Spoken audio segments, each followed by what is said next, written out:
They were supposed to return home before sunset. Two sisters, bright, adventurous, inseparable, who walked into the Mexico desert with cameras around their necks and plans for the future. But instead of coming home, they vanished into silence. For 8 agonizing years, their family searched for answers, clinging to fading hope. And then, in 2023, a collapsing shelter deep in the desert finally gave up its secrets. Inside lay 2 bodies, wrapped, positioned, hidden. And even more disturbing, their faces were covered so tightly that investigators still argue over what it means. To this day, no one knows who put them there. This is the chilling mystery of Aria and Camila Torres. Their story will leave you questioning the darkest corners of human nature. Before we begin, make sure to support this channel by liking, commenting, subscribing, and turning on the notification bell so you never miss another true crime story that shakes you to your core. Aria and Camila Torres were born only 2 years apart, but they behaved like twins. Aria, the older at 26, was the planner, the one with maps, checklists, and backup chargers for every trip. Camila, 24, was the wanderer, the one who believed every abandoned building had a story, every forgotten road a hidden gem. Their bond was something their family relied on. Where one went, the other followed. By 2015, the sisters ran a small but growing online travel page focused on the lesser-known deserts of North America, ghost towns, dry lake beds, forgotten missions. Their photography had recently earned attention from a documentary crew, and they were planning a small series. June 14, 2015, was supposed to be another normal excursion. Nothing dangerous, nothing far from known roads. But deserts hide things. They hide stories. And sometimes they hide people. On the morning of June 14th, the sisters left their parents' home in Mexicali at 6:45 a.m. They ate light, coffee, bread, and leftover tamales.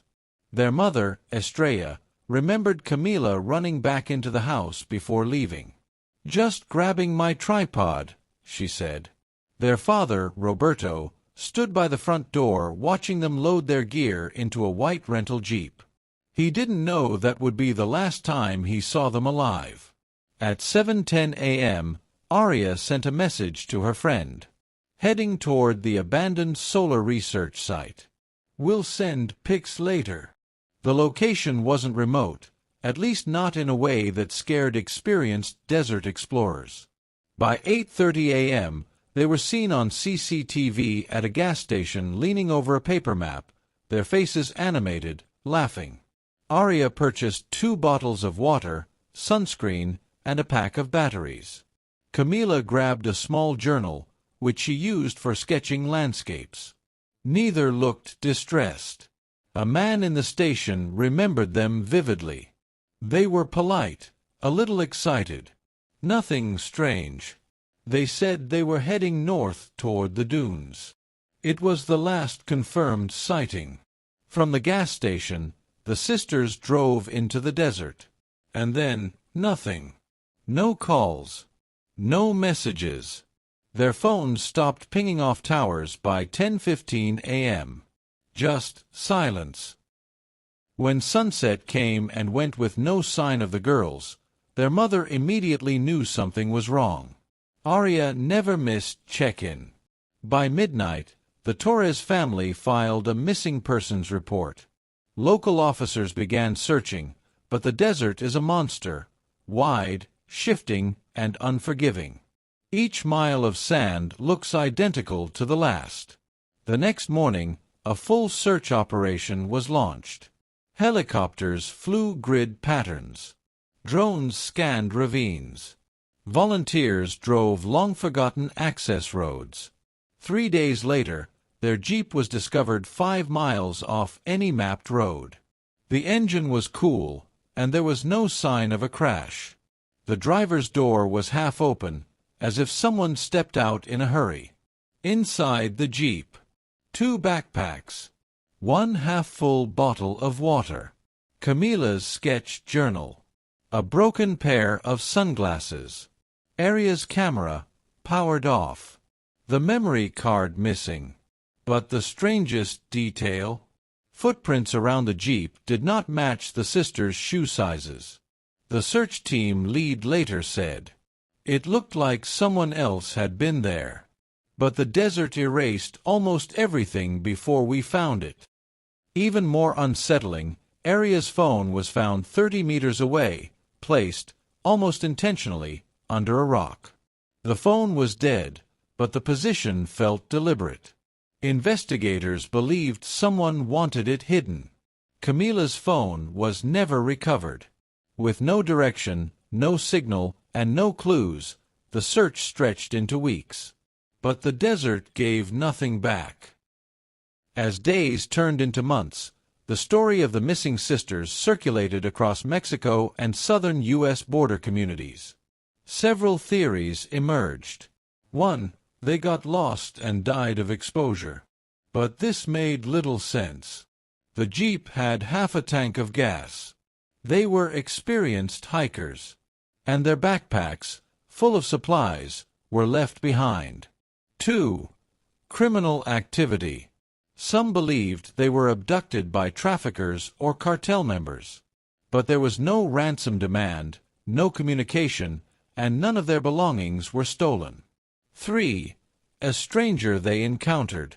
This theory grew stronger after the Jeep footprint discovery. 4. Someone had followed them. The missing memory card troubled investigators. Why remove it? What was on it? Did the sisters photograph something, or someone, they shouldn't have? The case picked up national attention when a reporter revealed that just months earlier, 2 hikers in the same region vanished under similar circumstances. Their remains were never found. Still, officials insisted there was no link. Meanwhile, the Torres family refused to stop searching. Roberto drove through the desert every weekend, mapping every arroyo, every ruin, every collapsed hut. His wife prayed every morning. His daughters became ghosts in the news. And time marched forward without mercy. By early 2016, the official search was scaled back. The desert had won. The Torres sisters became part of a painful list, people lost in Mexico's deserts, never seen again. Their parents held on as long as they could. Birthdays came and went. Holidays passed quietly. The girls' rooms remained untouched.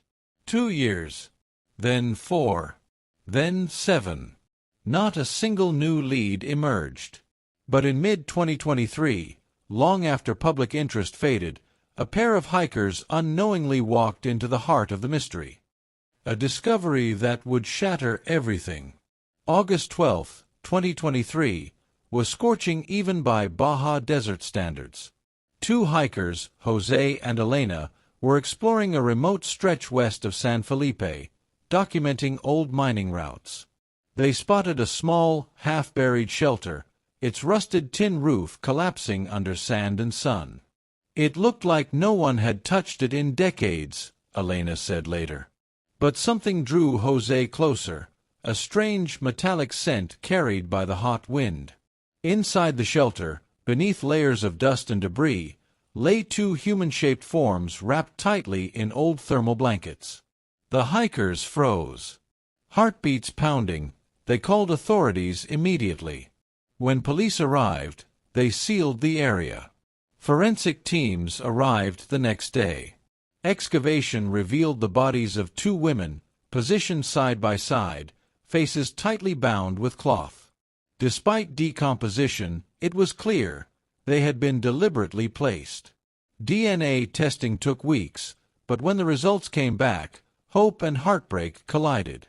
Aria and Camila Torres.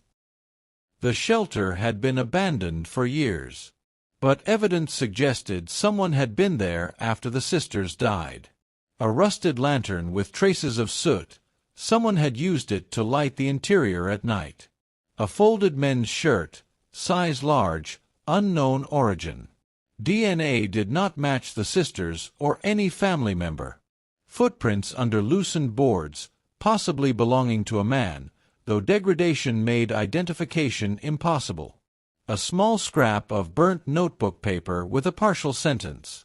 They kept crying, "Stop looking at me." Authorities concluded the sisters likely did not die in that exact location. The shelter seemed like a final resting place, deliberately chosen or forced by someone with knowledge of the desert. The wrapping of their faces raised a chilling question. Why cover them so meticulously? Was it to hide identity, to humiliate, or an act of ritualized control? Investigators remain divided. With the bodies found, Mexico's Federal Investigation Office reopened the case. Teams examined every possible lead. Local residents interviewed about unusual activity in the area. Border Patrol and highway checkpoints checked for unusual stops in 2015. Cross-referenced missing persons cases in neighboring deserts. Yet nothing concrete emerged. Speculation rose. Could the sisters have stumbled upon illegal activity, trafficking, drug routes, or smuggling operations? Could a desert recluse or criminal opportunist have targeted them, perhaps after following their blog posts? Was the person who placed them in the shelter someone they knew, or a stranger who observed them from afar? Even their family questioned the motives. "We don't understand. They were careful. They were smart. They wouldn't have gone into danger willingly," said their father, Roberto.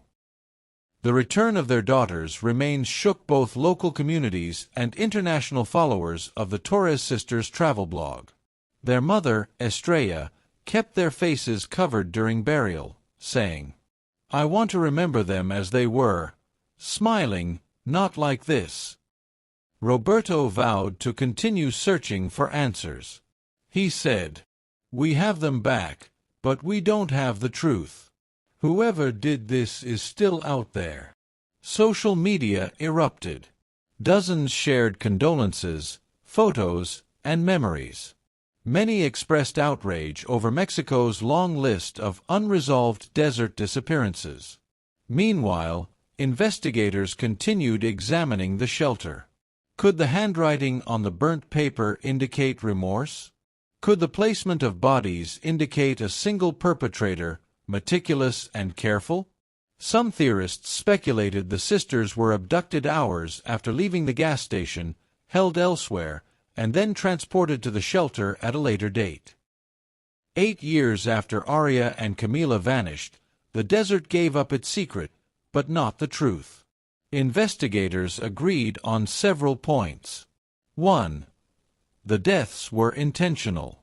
The wrapping, positioning, and placement in the shelter pointed to human intervention. 2. The suspect remains unknown. No DNA matches. No eyewitnesses. No confession. 3. The sisters were likely moved after death. The shelter was remote, hidden, and chosen deliberately. Theories persist.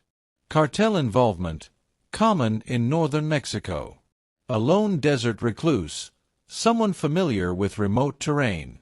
Human trafficking gone wrong, although nothing else suggests ongoing criminal activity. A stranger with obsession, possibly drawn by their blog or past movements. Yet, every investigation runs into the same obstacle. The desert erases almost everything. Aria and Camila Torres were buried side by side in Mexicali, in the small cemetery where they once played as children.